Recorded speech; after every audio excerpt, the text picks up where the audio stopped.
ఆ పెద్దిరెడ్డి రామచంద్రరెడ్డికి పోటా పోటీగా నగరి ఎమ్మెల్యే డైమండ్ పాప.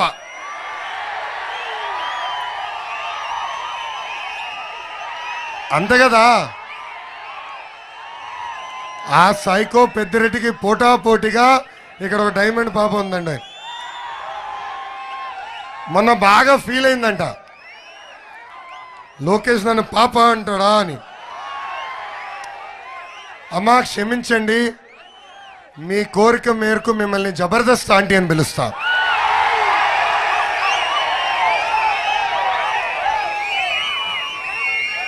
ఒక మహిళా మంత్రి ఉండి ఈ జబర్దస్త్ ఆంటీ నాకు చెప్పింది, నాకు చీర గాజులు పెడతానని చెప్పింది. అంటే చీర గాజులు కట్టుకునే వాళ్ళు చేతగానోలా? చెప్పమ్మా జబర్దస్త్ ఆంటీ, చీర గాజులు కట్టుకునే వాళ్ళు చేతగానోలా? వచ్చానమ్మా నగరికి, పంపించు మీ చీర గాజులు. మా అక్క చెల్లెలు పెద్దమ్మలకు పెట్టి వాళ్ళ కాలు నేను మొక్కుతా. అది మేము మహిళలకు ఇచ్చే గౌరవం. ఇక్కడ అందరిని అడుగుతున్నా, నగరి ప్రజల్ని అడుగుతున్నా, జబర్దస్త్ ఆంటీ నగరికి రాకుండా ముందర ఆమె పరిస్థితి ఏంటి? జబర్దస్త్ ఆంటీ నగరికి రాకుండా ముందర ప్రజల పరిస్థితి ఏంటో ఒక్కసారి ఆలోచించండి. ఇప్పుడు జబర్దస్త్ ఆంటీ పరిస్థితి ఏంటో ఆలోచించండి. ఇప్పుడు నగరి ప్రజల పరిస్థితి ఆలోచించండి. జబర్దస్త్ ఆంటీ అధికారంలోకి వచ్చిన తర్వాత వచ్చిందండి ఈ బెంజ్ కారు, ఊరూరికి ఒక విల్లా, ఆమె చెప్పులు పట్టుకుని తిరిగేదానికి ఒక గవర్నమెంట్ అధికారి కూడా వచ్చాడు. చూసారా వీడియో? ఈమె బీచ్లో అట్లా నడుస్తుంటే వెనకాల అధికారులు ఇచ్చే చెప్పులు ఇలా పట్టుకుని నడుస్తున్నాడు. ఏమా కానీ మన జీవితం మారిందా? నగరిలో మారిందా? చివరిగా మిగిలింది గంజి నీళ్ళు, కన్నీళ్ళు. ఇది ఈరోజు నగరి ప్రజల పరిస్థితి. ఇక్కడ విజయపురం మండలం, శ్రీహరిపురం, కొసల నగరం, పాతరకాడు గ్రామంలో జబర్దస్త్ ఆంటీ డైరెక్షన్లో గ్రావెల్లో ఏమన్నా స్పీడ్గా దోవేస్తున్నారండి. అవునా కదా? రోజుకి 150 టిప్పర్లు తమిళనాడుకి వెళ్తున్నాయి. ఇంకా వడమలపేటలో మండలంలో కాయం రెవెన్యూ పరిధిలో పేదల పట్టా భూముల్లో కూడా మట్టి తవ్వకాలు చేస్తుంది ఈ జబర్దస్త్ ఆంటీ. వడమలపేట మండలంలో పాదిరేడులో టీటీడీ ఉద్యోగస్తులకి 400 ఎకరాలు సేకరించి ఇల్లు కడతానని ప్రభుత్వం హామీ ఇచ్చింది. అక్కడ ఎక్కువ శాతం భూమి ఉండేది దళితులకి. మీకు 20 లక్షలు ఇస్తాను, దాంట్లో నాకు 20% వాటా ఇవ్వండి అని అడిగింది ఈ జబర్దస్త్ ఆంటీ. ఇంకా ఆమె ఎప్పుడైతే ఎమ్మెల్యే అయిందో ఫోన్ చేసిందండి గ్రనైట్ సంస్థలకి, క్వారీలకి, నాకు వాటా ఎంత, నాకెంత ఇస్తావా అని అడిగింది. ఆమె ఈ జబర్దస్త్ ఆంటీ దెబ్బ తట్టుకోలేక పరారైపోయారమ్మా ఆ క్వారింగ్ చేసే యజమానులు. నగరి పరిస్థితి ఇప్పుడు ఎలా ఉందంటే, పుట్టినరోజు నాడు కేక్ ఉంటుందమ్మా, కేక్ కోసి చిన్న పిల్లలకి ఇస్తాం, ఇదిగో నీకింత ముక్క, నీకింత ముక్క, నీకింత ముక్క అని. అదే విధంగా ఈ జబర్దస్త్ ఆంటీ నియోజకవర్గాన్ని విభజించి సొంత బంధువులకి, కుటుంబ సభ్యులకి పంచిపెట్టింది. మనం ఒక్కసారి చూస్తే వడమలపేట, నిండ్రా, పుత్తూరు అన్న రాంప్రసాద్ రెడ్డికి ఇచ్చింది, విజయపురం మండలమేమో కుమారస్వామి రెడ్డికి ఇచ్చింది, నగరి మండలమేమో భర్త సెల్వమణి తమ్ముడికి పంచిపెట్టింది. మీకు ఒక ఎమ్మెల్యే కాదు, మీకు 5 ఉన్నారమ్మా ఎమ్మెల్యేలు. అవునా కదా? ఈ 5 రాత్రి కూర్చుంటారు జబర్దస్త్ ఆంటీతో అందరు కూర్చుని, ఈరోజు ఈ మండలం ఇంత వాటా వచ్చింది, ఆ మండలంలో ఇంత దొబ్బినాము, ఆ మట్టిలో ఇన్ని లక్షలు వచ్చినాయి, ఆ క్వారీలో ఇన్ని కోట్లు వచ్చినాయి, ఇప్పుడు మనం ఎక్కడ పెట్టుకుందామని డిస్కషన్. అవునా కదా? ప్రతిరోజు ఇది. అయినా జబర్దస్త్ అంటే కదా, ల్యాండ్ కబ్జాలో కూడా జబర్దస్త్గా చేస్తుంది. విజయపురం మండలంలో కొసల నగరంలో ప్రభుత్వం 35 ఎకరాల భూమి కబ్జా చేసింది మన జబర్దస్త్ ఆంటీ. వడమలపేటలో టోల్గేట్ దగ్గర 55 ఎకరాల ప్రభుత్వ భూమి గోవిందా గోవిందా. ఇక్కడనే కాదు జబర్దస్త్ ఆంటీ, వైజాగ్లో ఋషికొండ దగ్గర కూడా ఎకరం గోవిందా గోవిందా. ఇంకా ఎక్కడ ఇసుక కానివ్వండి, గంజాయి కానివ్వండి, ఎర్ర చందనం కానివ్వండి, చివరికి మీకు ఇచ్చే బియ్యం కూడా అమ్మా స్మగ్లింగ్ చేసి పక్క రాష్ట్రాలకు పంపిస్తున్నారు ఈ 5 ఎమ్మెల్యేలు. నిన్న లోకేష్ గారు పుత్తూరులో పాదయాత్రకు రావడం జరిగింది. మొన్న రాత్రి 7 గంటలకు వచ్చిన వ్యక్తి నిన్న సాయంత్రం 6 గంటల వరకు జనం లేక టెంటులో దాక్కుని లాస్ట్కి బెంగళూరు నుంచి కర్ణాటక వాళ్ళని, ఇటు తమిళనాడు నుంచి తమిళ వాళ్ళని తీసుకొచ్చి ఏదో మమ అనిపించే విధంగా కార్యక్రమం చేయటం చూసాం మనం.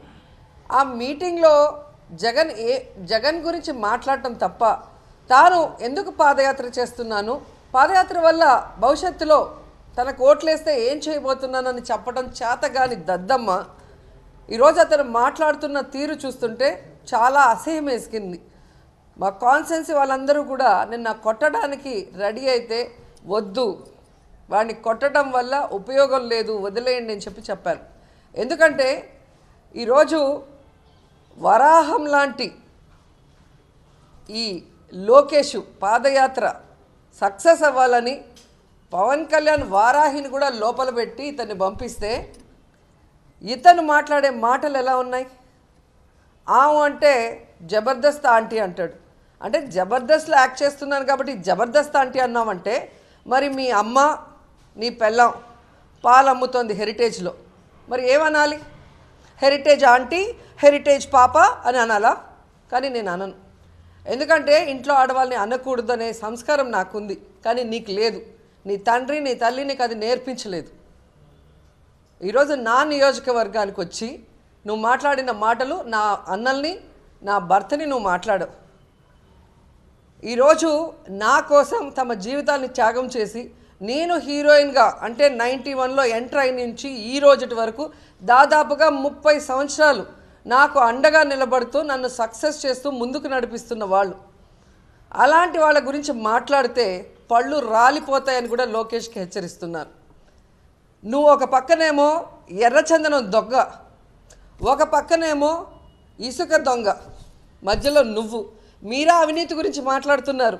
అవినీతికి care of address me Telugu Desam party నాయకులు, మీ తండ్రి చంద్రబాబు నాయుడు, నీ పక్కన ఉన్నవాళ్ళు.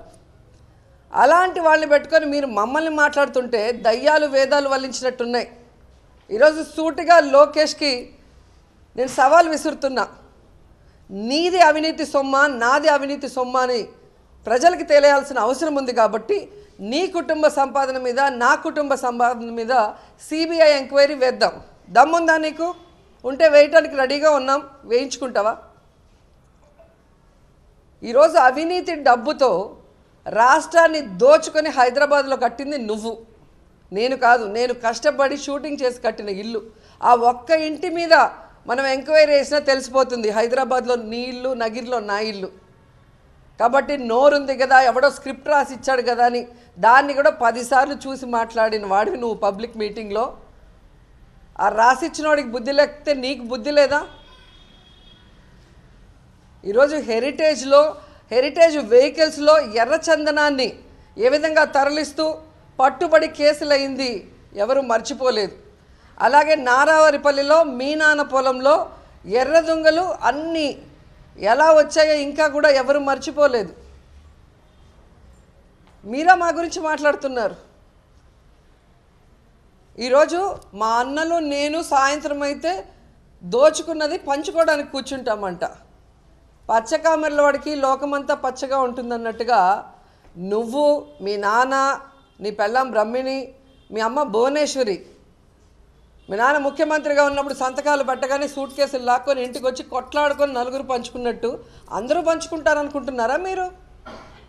ఆ కొట్లాట దగ్గరే కదా గొడవలు వచ్చి మీ భార్యకి మీ అమ్మకి అత్తాకోడళ్ళ గొడవలో ఎన్ని రోజులు దూరంగా ఉన్నారో కూడా అందరికీ తెలుసు. కాబట్టి మీరు దోచుకొని పంచుకుంటున్నారు కాబట్టి అందరూ అలా దోచుకొని పంచుకుంటున్నారు అనుకోవటం నీ అవివేకం. ఈరోజు చెప్తున్నాను, నీ ఆస్తుల మీద నా ఆస్తుల మీద సిబిఐ ఎంక్వైరీ చేయిస్తా రెడీగా ఉన్నావా? ఎవరు అవినీతిగా సంపాదించారు, ఎవరు పంచుకున్నారు అనేది ప్రజలకు కూడా తెలిసిపోతుంది. ఇంకోటి, జగన్మోహన్ రెడ్డి గారి గురించి ఎక్కువ మాట్లాడుతున్నాం, ఒరే తురే రారా అనేసి. అసలు జగన్ గారికి నీకు చాలా తేడా ఉందిరా. జగన్ పులి అయితే నువ్వు పులకేసి. నిన్ను చూసి నీ పార్టీ వాళ్ళు నవ్వుకుంటున్నారు. రోడ్లో వెళ్తున్న వాళ్ళు నిన్ను చూసి బఫూను చూసినట్టుగా నవ్వుకుంటున్నారు. ఇది లోకేష్ యాత్ర లేకపోతే జోకేష్ యాత్ర అని చెప్పి అందరూ కూడా నవ్వుకుంటున్నారు నువ్వు వెళ్తున్నప్పుడు. ఈరోజు దమ్మున్న నాయకుడిగా తన సొంత పార్టీ పెట్టుకొని తన సొంత అజెండాతో సొంత జెండాతో 151 మంది ఎమ్మెల్యేని గెలిపించుకున్నాడు, 22 మంది ఎంపీల్ని గెలిపించుకున్నాడు. అప్పుల్లో నీ నాన్న ఈ రాష్ట్రాన్ని ముంచేసి 100 కోట్లు మాత్రమే ఖజానాలో పెట్టి వెళ్ళినా ఈ రోజుటికి కూడా కుంటి సాకులు చెప్పకుండా తను ఇచ్చిన ప్రతి వాగ్దానాన్ని 98% పూర్తి చేసిన దమ్మున్న నాయకుడు. ఆయన్ని పోయి ఒరే రారా నీకు దమ్ముంటే రారా అంటున్నాడు. జగన్ సార్ నీలాగా హైదరాబాద్లో వెళ్ళి దాక్కొని అప్పుడప్పుడు టైంపాస్ రాజకీయాలు చేయట్లేదు. తన నియోజకవర్గంలో ఇల్లుంది, నియోజకవర్గంలో టైం కేటాయించి ఒక ఎమ్మెల్యేగా అక్కడ పనిచేస్తున్నారు. విజయవాడలో ఇల్లు కట్టుకొని ఇక్కడుండి ప్రజా సమస్యలు తీరుస్తూ ముఖ్యమంత్రిగా తన బాధ్యతని 100% నెరవేరుస్తున్నాడు. నువ్వు నీ నాన్న దొంగల్లాగా రావటం, మమ్మల్ని తిట్టడం, మళ్ళీ హైదరాబాద్కి పారిపోయి దాంట్లో దాక్కోవటం. కరోనా టైంలో మీరు ఏం చేశారు ఈ రాష్ట్ర ప్రజలకి, ఏ విధంగా దాక్కున్నారనేది ఈ రాష్ట్ర ప్రజలు గుర్తించారు. కాబట్టి జగన్మోహన్ రెడ్డి గారు నీకు అవసరం లేదురా. మంత్రులు ఎమ్మెల్యేలను చూస్తేనే నీకు తడిసిపోతుంది. జూమ్ మీటింగ్లో కొడాలి నానిగారు వంశీ గారు వస్తేనే భయపడి పారిపోయినోడివి నువ్వు జగనన్నకి భయం ఏంటో చూపిస్తావా? జగనన్న గనక నువ్వు పిలిచినప్పుడు నీ ముందు ప్రత్యక్షమైతే గుండె జాగి చేస్తావు, గుండె ఆగి చేస్తావు. ఆ విషయం నీకు తెలియట్లేదు. ఈరోజు జగన్మోహన్ రెడ్డి గారు మంచివాళ్ళు, రాష్ట్ర అభివృద్ధి ప్రజల శ్రేయస్సే తన కర్తవ్యం అన్నట్టుగా ముందుకు వెళ్తున్నాడు. కాబట్టి ఈరోజు నీ ఇష్టానికి నువ్వు మాట్లాడుతున్నావు. అదే నీ తండ్రిలాగా ఒక నీతిమాలిన రాజకీయ నాయకుడు అయి ఉంటే జగనన్న ఈ అరకి మీరెవ్వరూ కూడా రాష్ట్రంలో తిరుగుండరు. ఈరోజు సిగ్గులేని వాళ్ళు మీరు. అధికారంలోకి వచ్చినప్పుడు మేనిఫెస్టోని మీ వెబ్సైట్ నుంచి తీసేసిన వాళ్ళు.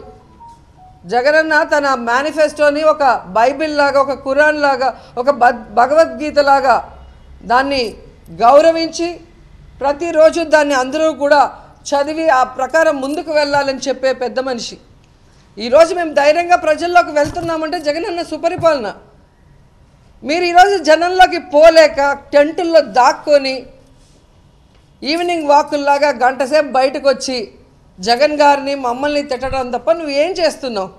మీ నాన్న ముసలోడు, నడవలేడు, ఈవినింగ్ వాక్ చేస్తాడు. నీకేం రోగం?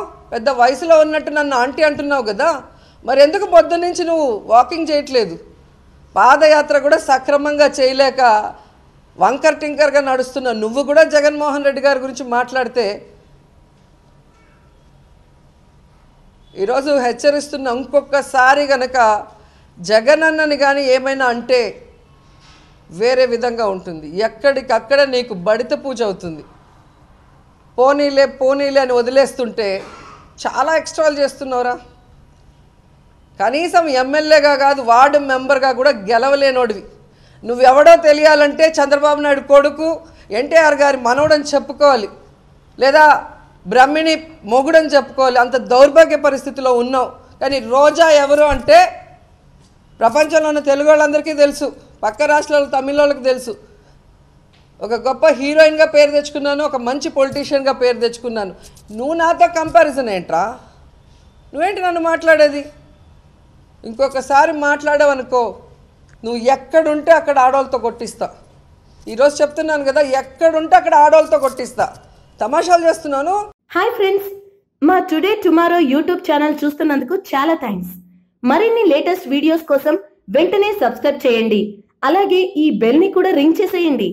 మా నోటిఫికేషన్స్ అన్ని మీ మొబైల్లో వస్తాయి. అలాగే మా వీడియోస్ మీకు నచ్చితే లైక్ చేయండి, షేర్ చేయండి, నచ్చకపోతే కామెంట్ చేయండి.